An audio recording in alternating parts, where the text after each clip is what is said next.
غالب ثنائے خواجہ بیزدہ گذاشتے کا ذات پاک مرتبہ دانے محمد است کہ غالب ہم ذات پاک مصطفیٰ کی تعریف اور مدح بیان نہیں کر سکتے، اور یہ کام ہم اپنے پروردگار ہی کے لیے چھوڑتے ہیں، اس لیے کہ وہی ذات محمدی کا مرتبہ جانتا ہے۔ اور میں نے یہ جو عرض کیا کہ نعت گوئی کا فن یہ دشوار نہیں بلکہ حقیقت میں ناممکن ہے، اس لیے کہ نعت مصطفیٰ کی شان بیان کرنا، اور آپ کو پتا ہے کہ شان بیان کرنے کے لیے جس کی شان بیان کی جا رہی ہے پہلے اسے پہچاننا اور اس کی معرفت حاصل کی جانی ضروری ہے۔ اور کون ہے اس کائنات میں جو یہ دعویٰ کر سکے کہ میں مصطفیٰ جان رحمت صلی اللہ علیہ وآلہ وسلم کی معرفت رکھتا ہوں اور آپ کی پہچان رکھتا ہوں؟ آپ کو تعجب ہوگا کہ اس نبی رحمت صلی اللہ علیہ وآلہ وسلم کی 1400 سال بعد پیدا ہونے والی سنتان سرکار تاج الاولیاء کی معرفت تو زمانے کو نہیں ہو سکی، جس کے نتیجے میں 16 سال زمانے والوں نے آپ کو جیل کی ہوا کھلائی۔ اگر 1400 سال بعد پہلے پیدا ہونے والے اس شہزادہ رسول کی معرفت حاصل نہیں کی جا سکتی تو آپ یقین جانیے کہ نبی محترم کی معرفت حاصل نہیں کی جا سکتی۔ لیکن زمانے نے تاج الاولیاء کو نہیں پہچانا، مگر تاج الاولیاء تو زمانے کو پہچانتے تھے۔ آپ جب پاگل خانے میں تشریف لے گئے تو دنیا آپ کے اپنے علاج کے لیے آپ کو پاگل خانے میں لے گئی تھی، لیکن سرکار تاج الاولیاء جب اس پاگل خانے میں 16 سال اپنی زندگی گزار کر اور بندوں کو رب کے ساتھ جوڑ کر 16 سال کے بعد جب راجا رگھوجی راؤ کے زرے نقد ادا کرنے پر آپ جب پاگل خانے سے نکلنے لگے تو پھر فرمایا کہ اب یہ پاگل خانہ نہیں بلکہ ولی خانہ ہوگا۔ آپ کے یہ کلمات تھے، آپ نے فرمایا کہ حوض حضرت قیامت تک پاگل خانہ اللہ کے بندوں سے خالی نہیں رہے گا۔ تو اگر تاج الاولیاء کی معرفت حاصل نہیں کی جا سکتی، اور میں نے یہ اپنی مرضی سے نہیں کہا، نبی رحمت صلی اللہ علیہ وآلہ وسلم خود ارشاد فرماتے ہیں یا ابا بکر لم یعرفنی حقیقتا غیر ربی، اے ابو بکر اگر دنیا میں کوئی نبی کو پہچان سکتا اور معرفت حاصل کر سکتا تو وہ ذات ابو بکر صدیق تھی جو نبی کریم صلی اللہ علیہ وآلہ وسلم سے حد درجہ قربت کے حامل تھی، لیکن آپ نے اسی انتہائی قربت رکھنے والی ذات سے ارشاد فرمایا اسی کو خطاب کر کے کہ اے ابو بکر مجھے میرے رب کے علاوہ حقیقت میں کوئی نہیں پہچانتا۔ اب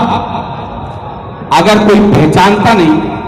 تو ظاہر سی بات ہے کہ شان بیان کرنے کے لیے پہچاننا ضروری ہے، اور جسے پہچانا نہیں جا سکتا اس کی شان کما حقہ بیان نہیں کی جا سکتی۔ اسی لیے قلم لکھتے لکھتے خشک ہو گئے، زمانے بولتے بولتے تھک گئی، اور زمانے میں ہر زبان میں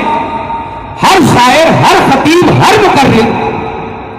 اس نے بارگاہ رسالت میں اپنے اپنے طور پر خراج عقیدت پیش کرنے کی کوشش کی، لیکن اخیر میں سب نے اپنی ناتوانی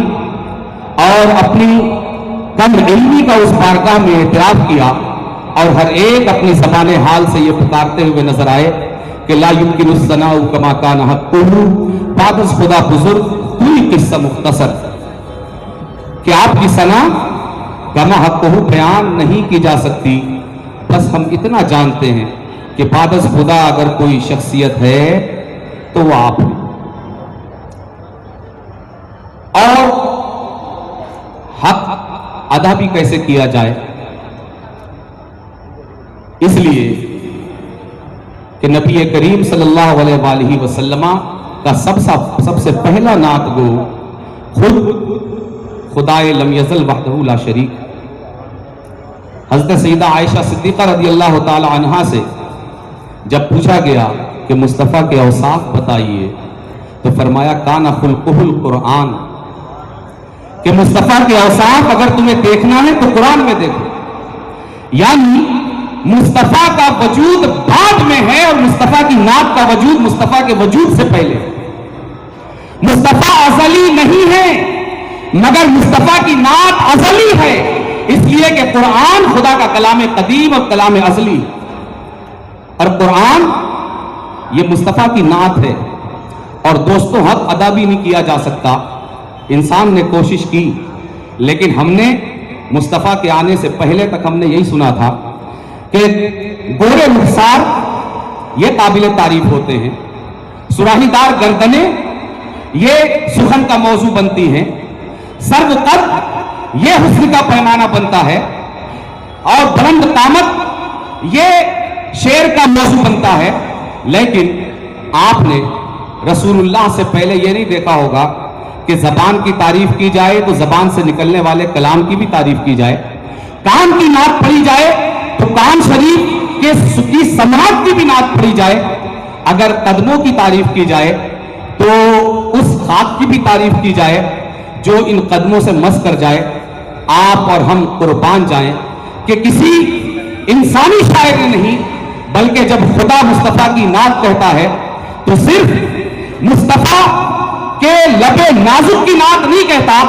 بلکہ مصطفیٰ کے لب نازک سے نکلنے والے کلمات کی بھی نعت کہتا ہے. ارشاد فرماتا ہے وما ينطق عن الهوى